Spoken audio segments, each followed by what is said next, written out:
بسم اللہ الرحمن الرحیم۔ السلام علیکم۔ اللہم صلی علی محمد و آل محمد۔ اور جب کوئی تمہیں سلام کرے تو اس کو اس سے بہتر طریقے کے ساتھ جواب دو، یا کم از کم اسی طرح۔ اللہ ہر چیز کا حساب لینے والا ہے۔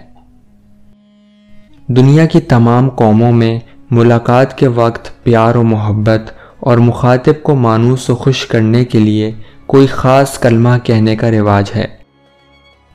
حضرت عمران بن حسین کا بیان ہے کہ قبل از اسلام عرب کی عادت تھی کہ جب وہ آپس میں ملاقات کرتے تو ایک دوسرے کو اللہ تم کو زندہ رکھے، اللہ تعالیٰ تمہاری آنکھ کو ٹھنڈا کرے، تمہاری صبح خوشگوار ہو وغیرہ الفاظ استعمال کیا کرتے تھے۔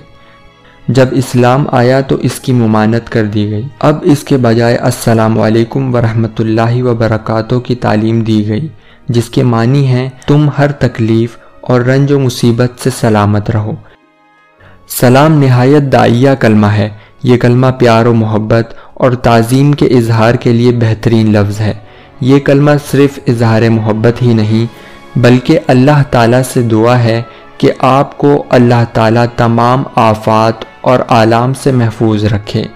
یہ حکم ایسے وقت نازل ہوا جس وقت مسلمانوں اور غیر مسلموں کے تعلقات نہایت کشیدہ ہو رہے تھے، اور جیسا کہ تعلقات کی کشیدگی میں ہوا کرتا ہے، اس بات کا اندیشہ تھا کہ کہیں مسلمان دوسرے لوگوں کے ساتھ کچھ خلقی سے نہ پیش آنے لگیں۔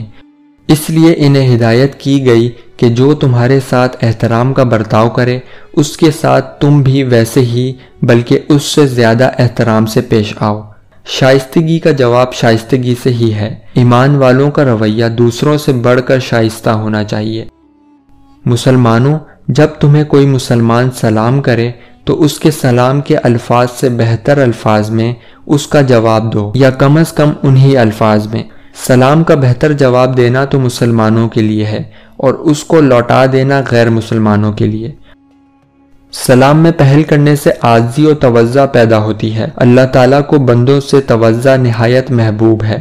ہر کس و ناقص اور اجنبیوں کو سلام کرنے سے غرور اور تکبر ختم ہوتا ہے۔ سلام کرنا سنت ہے اور جواب دینا واجب ہے۔ واجب کا ثواب سنت سے زیادہ ہوتا ہے، لیکن سلام کرنے کی سنت کا ثواب جواب دینے کے واجب سے زیادہ ہے۔ امید ہے کہ یہ ویڈیو آپ کو ضرور پسند آئی ہوگی۔ جلد ہی ملیں گے اگلی ویڈیو کے ساتھ۔ السلام علیکم۔